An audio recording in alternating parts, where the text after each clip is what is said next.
Hi there, I'm Nadine. My dad drained my bank account, $36,000 gone overnight, and said absolutely nothing, not even a warning. But what shattered me more was finding out they laughed about it. In a family group chat I didn't know existed. How does a family plan betrayal like that? How long had I been just a joke to them?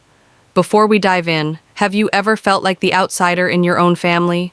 What time is it where you are right now? And where are you watching from? Drop a comment. I really want to hear your story. The ping from my phone jolted me awake, sharp and hollow in the middle of the night. I blinked, heart already pounding, a banking alert. I unlocked the screen with a swipe, and my breath froze. Your balance is $0.00. At first I thought it was a mistake. I rubbed my eyes, refreshed the app. Same number, zero, not overdrafted, not pending, just emptied. My throat dried instantly. Hands trembling, I tapped into the transaction history. 3 large withdrawals, 4 digits each, all within the past 24 hours. I wasn't even awake for 2 of them. My apartment, normally my sanctuary, suddenly felt like it was closing in on me. I pulled the blanket tighter, as if that would shield me from the nausea rising in my chest. Who would take it? It wasn't fraud, not the kind I knew from clients. The logins were familiar. Location, Pearland, Texas, my father's house. The same place I had dinner 3 nights ago, where everyone laughed over ribs and potato salad. Where my dad asked how work was going and told me I looked tired. "Get some rest, baby girl," he'd said. I traced the IP address. I checked the network it matched. It was him, the same man who taught me to balance a checkbook at 12, who told me, "Never let a man control your money," the one who never borrowed so much as $20 without Venmoing it back. I called. I don't know what I expected. An apology, a stammered excuse, something that made sense. "Leonard," I said when he answered, Did you touch my account?" A pause, then his voice, steady, cold. "We needed it." That was it. 3 words. Not, "I'm sorry." Not, "It was a mistake." Not even, "I'll pay you back." Just, "We needed it." I don't remember hanging up. One moment I was on the call, the next I was sitting on my couch, phone still in my hand, staring at the wall like it held some secret I missed. The silence between us in that moment felt louder than any shouting match we'd ever had. What the hell just happened? I paced the room, barefoot. The wood floor was cool against my feet, grounding in a way nothing else could be right then. The air felt heavier.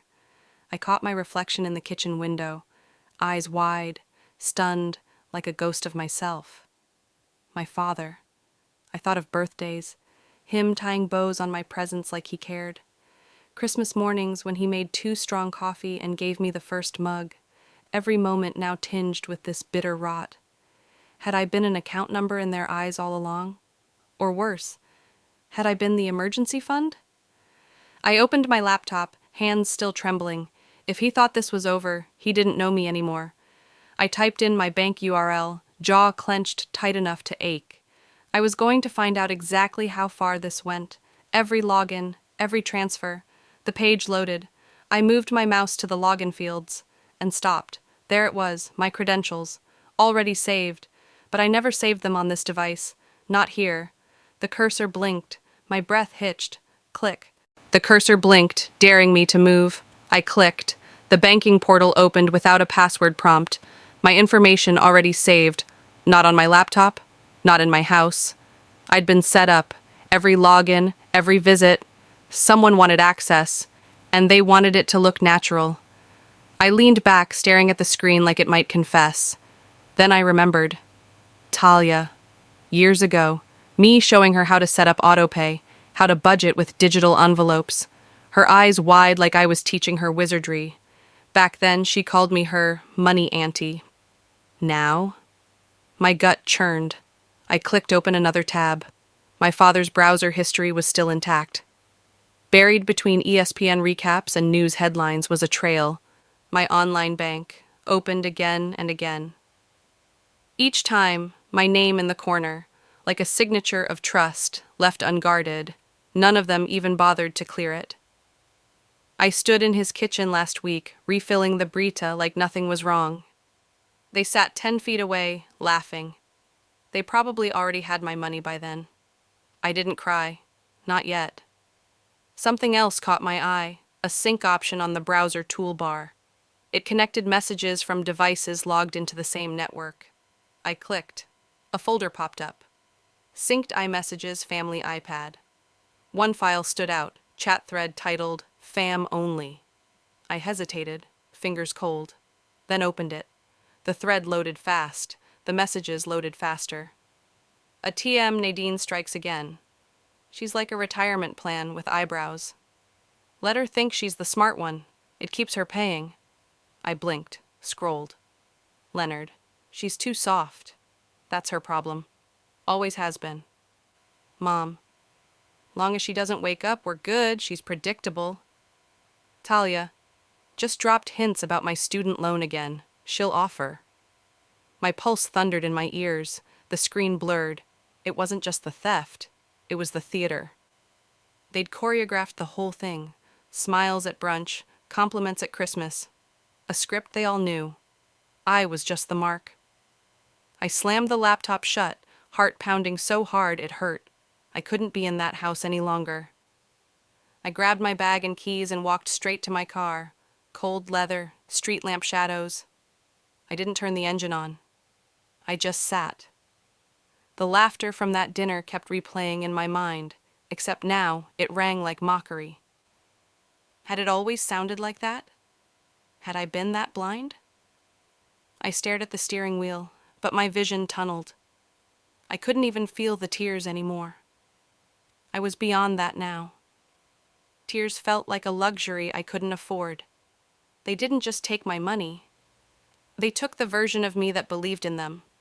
I unlocked my phone, opened the Notes app, typed, "They don't know who they just stole from." I hit return, then typed again, "You'll wish you'd asked instead." I stared at the screen, then tapped once more. This was war. You started it. The image hit harder than I expected. Sent from an unknown number with no message, just the screenshot. It was me, curled up on the office couch during a late-night shift last month. I remember that evening vividly. 2 deadlines, 1 skipped dinner, and a stress migraine so sharp I saw white. I'd passed out for maybe 20 minutes. The caption burned through me like acid. Queen of Bills. Below it, familiar reactions stacked. Laughing emojis, thumbs up, and the phrase, "Classic Nadine" from my mother. My mother. A woman who used to tuck me in with lavender lotion hands and whispers of, "You're stronger than you think." Apparently not strong enough to avoid becoming a meme in my own family group chat. I stared at the screen, breath shallow. This wasn't just betrayal. This was exposure. Co-workers could have seen it. Someone did. They used to joke at lunch about how I always worked too hard, the friendly kind of teasing. Now I wasn't sure. Had they seen me as some tragic clown this whole time? I couldn't breathe in my own apartment. The air felt weighted, like shame had mass. I paced to my file cabinet, opened the drawer labeled Banking Personal, and yanked out the accordion folder. I wasn't just looking for peace of mind anymore. I was hunting. Midway through the folder, something caught my eye. A receipt. The paper was crisp, too crisp for a document that should have been filed years ago. It was a payment form for a loan payoff. The amount? $12,500. The signature? Mine, or close enough. I stared, then squinted. I tilted it under the lamp, watching the ink shine. No smudge, no press of pen to paper, just a digital smoothness, too uniform. The payer was Talia. The address on the form? My mother's, not mine. I felt the floor tip slightly beneath me. This wasn't just insult anymore. This was identity theft. 16 years ago, my dad used to forge my mom's signature to fix car repairs without telling her. She once joked about it at a barbecue. At least get my slant right next time, genius. I should have walked away from this family then. Instead, I stayed. I scanned the forged receipt into my laptop, saved it 3 ways: cloud, flash drive, email. I wasn't going to let this disappear like my trust. I looked around my apartment, suddenly noticing how still everything was. No hum of the fridge, no passing traffic. Just me, betrayal, and a growing file of evidence. I grabbed my phone and opened a message thread I hadn't touched in years. Casey N., a friend from college who now practiced family law in Dallas, typed, "Hey, I need a favor. I think my family forged my signature and took out a loan in my name. Can we talk?" Sent. Then I whispered, to no one, "Let's see how funny they find court." I stood in the middle of the room, barefoot on cold tile. A new calm settled in. Not comfort, but clarity. This wouldn't end in tears. It would end in consequences. The gate clicked behind me with that familiar metallic snap. My mother's porch light was out, but I didn't need it. I'd walked that cracked path 100 times, barefoot in the summer as a kid. Now I was wearing gloves. "Just grabbing old tax stuff," I'd said casually on the phone that morning. She hadn't questioned it. Guilt rarely looks past routine. Her study still smelled like cinnamon tea and old printer ink. I sat down at her ancient desktop, the screen humming awake with a soft blue glow. She never password protected anything, another remnant of misplaced trust. Buried in the documents folder, beneath layers of receipts and recipe clippings, was one innocuous-looking folder named Ref. I clicked it. Rows of scans filled the screen. My name, my signature. Pages and pages of side-by-side comparisons. Some dated back to college. Forms I remembered filling out when I applied for my first internship. Others were newer. Practice sheets mimicking the slant of my N, the slight curl of my D. I wasn't paranoid. I was targeted. A plan, not a mistake. My stomach clenched, then flipped. The screen's light glinted against the old photo frame beside the monitor. Me and Talia, smiling, frosting on our noses. I pushed it down flat. By the time I got home, dusk had turned the city amber. My phone buzzed the moment I stepped inside. "Hi, Miss Collins. This is Sandra from Community First Credit Union, calling about your late payment." My mouth went dry. "I don't have a loan with you," I said, already knowing the answer wouldn't matter. It didn't, but it almost did. "Can you send me the account application?" I asked, keeping my voice flat. "Sure, but for privacy reasons." "I'm Nadine Collins. It's my identity that's been compromised." She went silent. Minutes later, the file landed in my inbox. The listed recovery number belonged to Talia. The IP address? Same one I'd traced in Dad's withdrawal. This wasn't a family mistake anymore. They'd built a shadow version of me, one that paid for their comforts while I slept on office couches. I opened my legal binder and began printing. Pages snapped into place like a war drum. Bank forms, text screenshots, receipts, the fake signature files. Everything I had so far.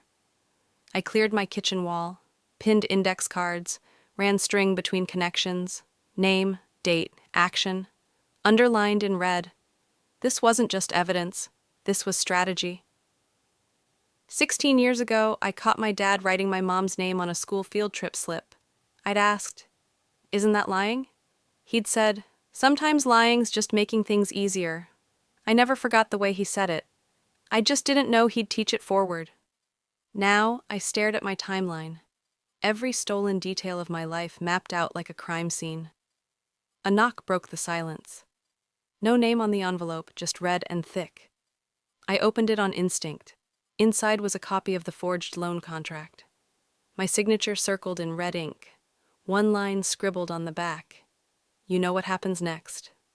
I stood still, heart pounding, mouth dry. Not a prank, not a mistake. A warning. They knew I was looking. I looked at the wall again, my timeline glowing under the kitchen light. I took a deep breath. No more asking nicely. The email popped up during a late dinner, subject line bold and biting. Loan confirmation, $18,500, signed by N. Fogel. My breath caught in my throat. That was my name, my social. But I had never used that last name. That wasn't a typo. That was camouflage. They'd sent it to my real email. I sat frozen, fork halfway to my mouth, watching the notification pulse on the screen like a warning light. Clicking in, I skimmed. Address matched mine. Signature forged again. Only this time, they'd messed up. Sent it to me instead of the fake inbox they'd created. I replied, cloaking my tone in cold curiosity. Can you confirm the IP address used and the device location where this was signed? Client is currently undergoing security review. They responded faster than expected. The IP pinged back to Talia's office. Her name, her workplace, her hubris. I stared at the reply. I wanted to scream. Instead, I shut the laptop. I'd need my voice for something more important. Saturday afternoon, I agreed to babysit Aubrey. I needed normalcy, or maybe I needed to remind myself why I still had something worth protecting. She danced around in socks too big, hair in uneven braids she insisted she'd done herself. I watched her color at the kitchen table, crayons scattered like leaves. Aubrey, I said softly, what do you think makes someone honest? She looked up, wrinkling her nose. Like, telling the truth? I nodded. She shrugged, then went back to coloring. Mommy says sometimes we lie nice to get what we need. Like, it's not bad lying if you love them, and you always pay for everything anyway. My heart didn't drop. It locked. Every word she said dug under my ribs and stayed. What else has Mommy said? Aubrey squinted. She says you're strong, but strong people don't need help like we do. That's what they were teaching her. That love is leverage. That taking was just a softer form of asking. Later, I brought her home. Talia met us at the door, phone still pressed to her ear. She mouthed thank you like I was a hired nanny. I waited for her to hang up. Aubrey said something to me? Talia raised an eyebrow. About lying nicely, about how I always pay. She smirked. Kids say weird stuff. She didn't sound confused. She's 7. You're raising her to think love is a transaction. Talia's eyes hardened. Maybe it is. I didn't respond. I just reached down, hugged Aubrey a little longer, a little tighter. She giggled, unaware I was holding on like she might slip through too. The sun had dipped low when I got back in my car. I didn't turn on the radio. I didn't need noise. Halfway home, my phone buzzed. A voice memo. From Aubrey. I tapped it, putting it on speaker. Her voice was a whisper, like she'd hidden in a closet to record it. Mommy said if you don't stop asking questions, she'll make sure you lose your job like Daddy did. I slammed on the brakes. The car behind me honked. I didn't care. They weren't just coming for my money. Or my name. Now it was my life, and they'd told a child how to threaten me. I stared at the phone. My reflection in the black screen looked different. Colder. Sharper. They wanted war. They just involved the only person I'd still protect at any cost. The drawing was still in Aubrey's backpack when I found it. Folded 3 times, edges smudged with crayon dust and peanut butter fingerprints. A castle made of dollar bills, windows lined in gold, a stick figure in a blue dress with Aunt Nadine scrawled above her. At the bottom, in orange, Aunt Nadine always pays. I stared at it like it was a ransom note. It wasn't the childish art that broke me. It was the sentence. 5 words that gutted me clean. That's what I had become to her. Not a person, not family, a function. She didn't invent that line on her own. That was planted. That was repeated. That was rehearsed. I sat on my bed with the paper in my lap, thinking about how long it must have taken for those lies to become normal. How many dinners, how many whispers, how many glances I missed while setting the table or paying the bill. The moral decay wasn't an accident. It was inherited, like debt, like bitterness. Hours later, my phone buzzed with a notification from Facebook, then another, then a cascade. Talia's post was vague in words but vicious in tone. Cutting off your own blood over money? Some people don't know the meaning of family. Hashtags like knives, fake family, ungrateful, she changed. The comments spread like wildfire. People I hadn't seen in years tagged my workplace, my old high school, my college friends. Someone even uploaded the drawing. Wow, her own niece knows the truth. Money changes people, huh? One woman posted, "What kind of monster lets a child believe she's loved just to rip the rug out later?" I couldn't breathe. I opened Twitter. Same flames. LinkedIn? That too. My work photo sat beside comments like, "This is your ethics leader?"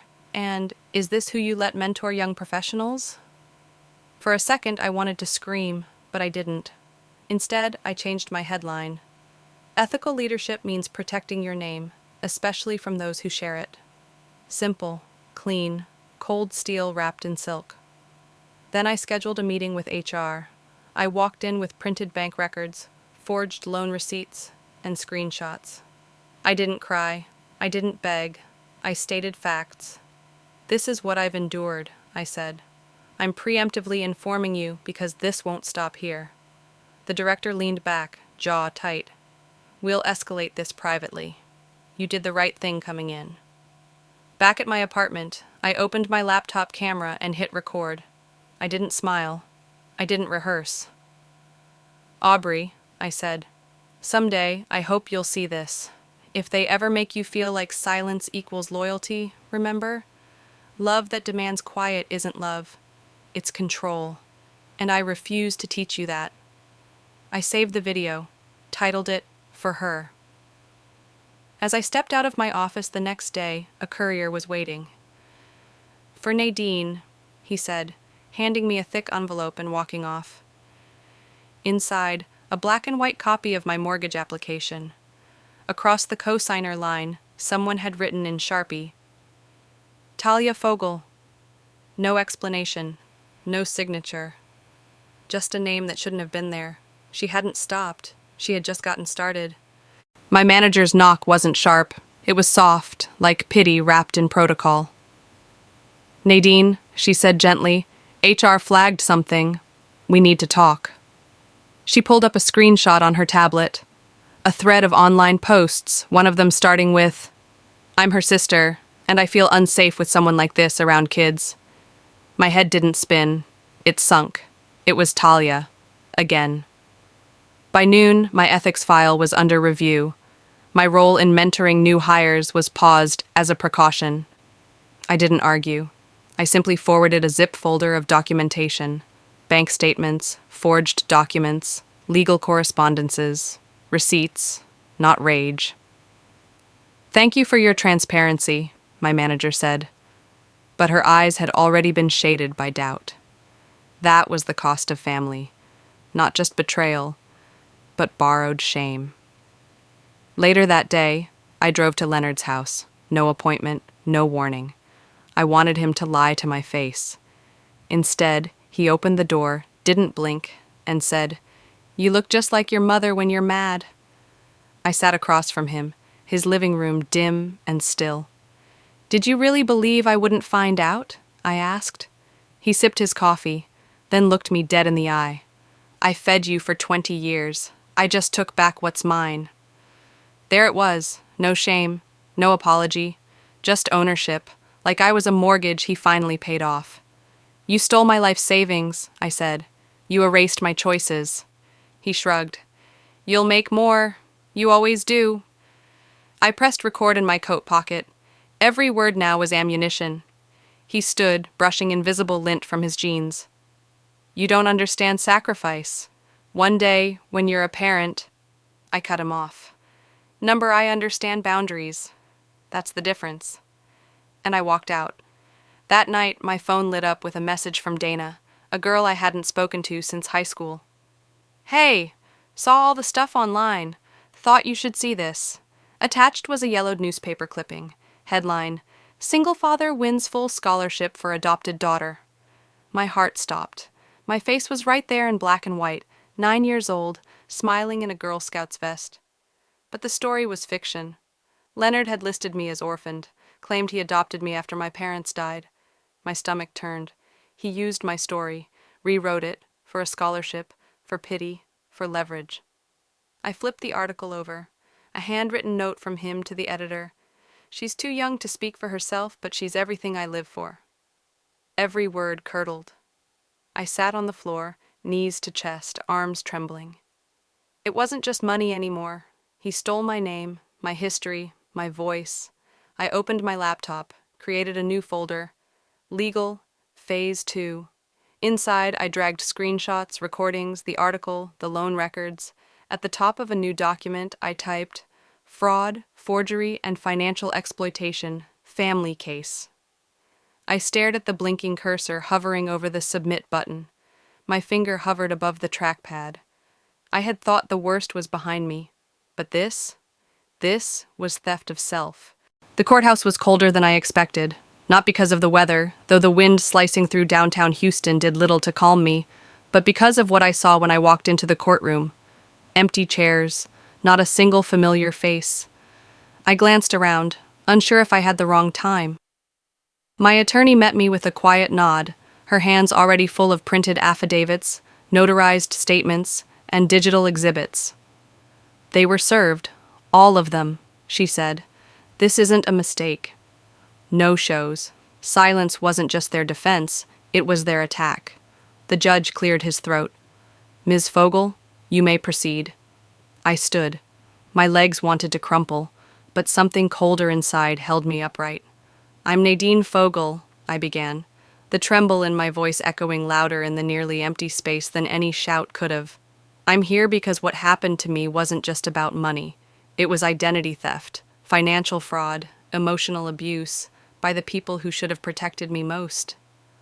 No one objected, no one defended, no one spoke for them, because they weren't even brave enough to show up. I read my statement in full, every word like pulling splinters from bone. I wasn't here to convince anyone. I was here to be heard, if only by strangers and a judge who scribbled with more sympathy than skepticism. When I sat back down, my attorney touched my hand under the table. "You were stronger than all of them combined." I didn't cry. I didn't smile either. As we left the courthouse, the winter sun already dipping behind the skyline, I reached my car and paused. A folded piece of paper was tucked beneath my windshield wiper. No envelope, just a thick-lined scrawl on notebook paper. "Walk away. You'll regret dragging us through this, before it gets worse." No name, no signature, just cowardice. I handed it over to the officer inside the courthouse. He wore gloves when he took it. "We'll test for prints, but no promises. Could be a scare tactic." That night, I triple-locked my door, then unlocked it, then locked it again. Who?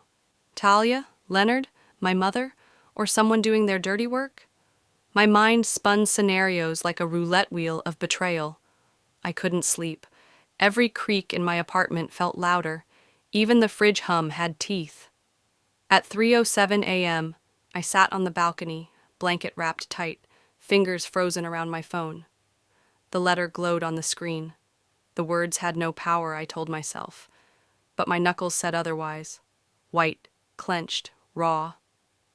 "If fear is all they've got left," I whispered to the dark, "then I've already won." I dialed. My attorney answered on the second ring. "I'm sorry to call late," I said, "but let's move forward with the civil suit. No settlements." Silence for a beat. "Understood. I'll prepare everything by morning."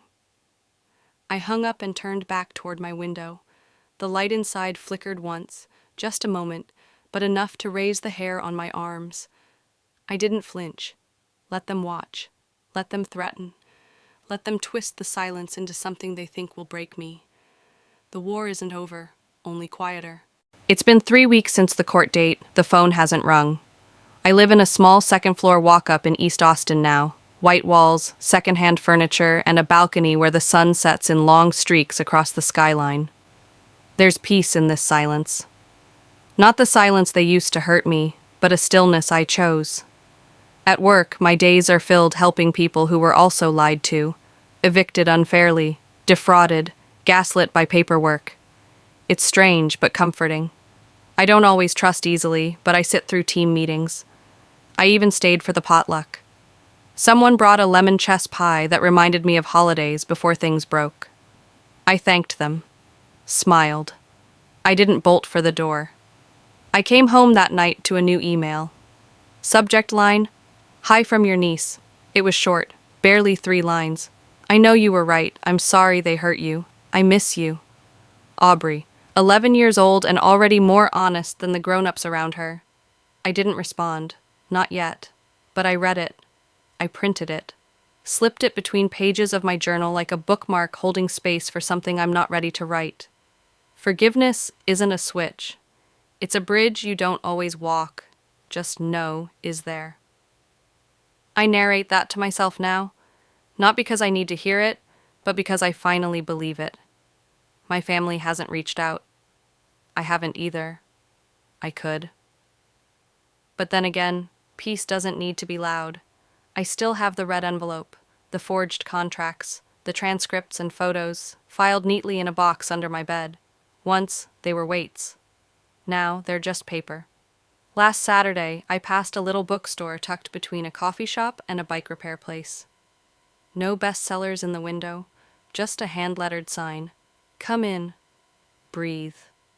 I did. I bought a book about a woman who moves to the woods and spends her days naming birds. No betrayal, no fraud.